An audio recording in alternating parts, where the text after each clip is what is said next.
जैसे कि हम लोगों का है कि जो चैप्टर है उसका पहला है कि पत्रकारिता में बदलाव को हम लोग ज्यादा महसूस कर रहे हैं। इसलिए महसूस कर रहे हैं कि हम लोग बदले परिवेश में जो बदलाव है, इसलिए कि हम लोग का 30 वर्ष का लंबा अनुभव है। हम लोगों ने देखा था, मैं अपने जीवन के अतीत के साथ जोड़कर इस विषय को रखना यहाँ चाहता हूँ, क्योंकि पूर्व के वक्ताओं ने काफी कुछ रख दिया है। मैं यह समझाने का कोशिश कर रहा हूँ कि परिवेश में बदलाव क्या क्या आया है। हमने जब पत्रकारिता शुरू किया तो उस समय हम देश प्रांत से पत्रकारिता साप्ताहिक से शुरू किए, बाद में राष्ट्रीय नवीन मेल से जुड़े। उस समय सिर्फ 4 बैनर था, हिंदुस्तान, प्रभात, रांची एक्सप्रेस और राष्ट्रीय नवीन मेल, ये 4 प्रमुख अखबार थे। हम लोगों को हमारे अध्यक्ष अनिल वर्मा हुआ करते थे। हम लोग किसी के यहाँ गए, कोई बात नाश्ता में थोड़ी कमी हो गई, कोई बात की कमी हो गई, घुसा के चल दिए और उसका बहिष्कार कर दिए, मतलब खबर नहीं छापेंगे। लेकिन आप जरा सोचिए, आज यह संभव है क्या? आज वहीं पर कोई व्यक्ति उठेगा और हमारे उस बहिष्कार का एक वीडियो वायरल कर देगा और सारा जगह पर। कहने का मतलब कि आज पत्रकारिता में बहुत तेजी से बदलाव आया है सोशल मीडिया के इस दौर में। आप किसी भी चीज पर मैं को समझ करके आप इंपैक्ट नहीं कर सकते हैं। आपके हाथ में वैसा कुछ नहीं है कि आप जो चाहे वही होगा।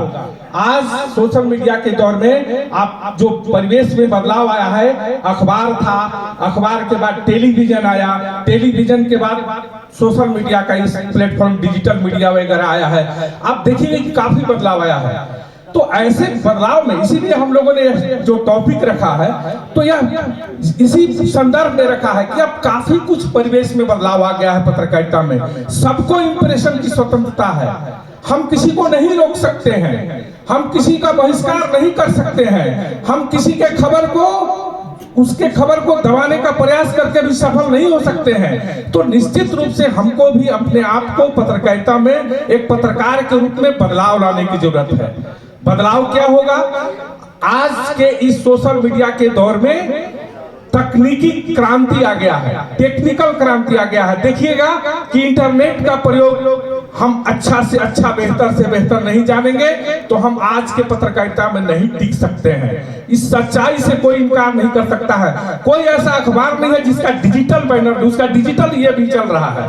तो आप अगर इंटरनेट से अच्छा से परिचय नहीं रहेंगे, आपको मोबाइल अच्छा से चलाने नहीं आएगा, आपको जो YouTube पर खबर डालना उसकी टेक्निकल जानकारी नहीं होगी, तो आप कुछ नहीं कर सकते हैं। और एक बात और मेरा मानना है कि पत्रकारिता जो है उसमें विश्वसनीयता सबसे महत्वपूर्ण चीज है। जैसे एक बिशुनपुरा के साथी ने उठाया, सोनी जी ने बात उठाया कि बहुत सारे लोग हो गए हैं, लेकिन उन सारे लोगों के बीच में जो लोग विश्वसनीय है उनकी अलग पहचान होती है। इसको खूब अच्छा से पहचान अपने आप में परीक्षण कीजिएगा। जो विश्वसनीय नहीं होगा वह अधिक दिनों तक नहीं टिक सकता है। आज कोई भी खबर आप करते हैं तो उस खबर की विश्वसनीयता यदि नहीं रहेगी तो एक बार में आप खबर जल्दीबाजी में, आजकल होता क्या है कि जल्दीबाजी में हम लोग खबर बिना परखे जो है सो खबर को ब्रेक कर देते हैं। खबर को ब्रेक में अगर एक खबर झूठा हो गया तो आपकी जिंदगी भर की पत्रकारिता में दाग लग जाएगी। इसलिए गांठ बांध लीजिए कि खबर जल्दीबाजी पहुंचाने के दौर में सबसे पहले पहुंचाने की होड़ में कभी ऐसी गलती नहीं कीजिए कि उसके तथ्य में कोई गलती हो। 5 आदमी मरा हो और आप लिख दीजिए 3 आदमी मरे हैं, 7 आदमी मरे हैं। सोचिए, आपको फेस करना पड़ेगा, आपकी विश्वसनीयता कहां जाएगा? आदमी जल के मरा है, आप तालाब में डूब कर दिखा दीजिएगा, क्या होगा? इसलिए मेरा मानना है कि जल्दीबाजी के चक्कर में हम लोगों को तथ्य को नहीं इग्नोर करना चाहिए। खबर में तथ्य होना चाहिए, उसका साक्ष्य होना चाहिए। और एक चीज और, आज के परिवेश में हम लोगों का साख का भी सवाल है। सोशल मीडिया के इस दौर में सबको इंप्रेशन की, सबको संप्रेषण का जो अधिकार है, संप्रेषण सबको अपने अपने स्तर से कर रहा है, उसमें हमारा साख कैसे बचेगा, हमारी पहचान कैसे बचेगा?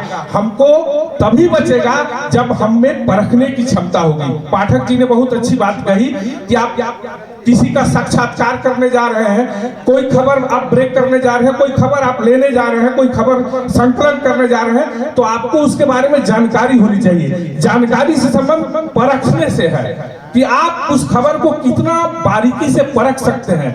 आपको जानकारी नहीं है लाडली लक्ष्मी योजना क्या है, क्या आप सवाल कीजिएगा, उसमें क्या खामी आप दिखाइएगा?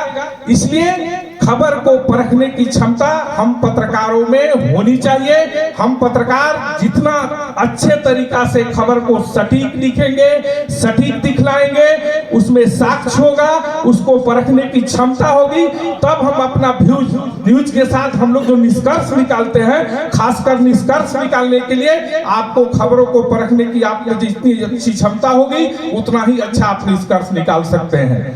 और अंत में मैं बहुत अधिक नहीं कह करके अंत में, चूंकि काफी समय हो चुका है, काफी आप लोग सुन चुके हैं, मैं इतना ही कहूंगा कि जो विश्वसनीय होगा वही टिकेगा।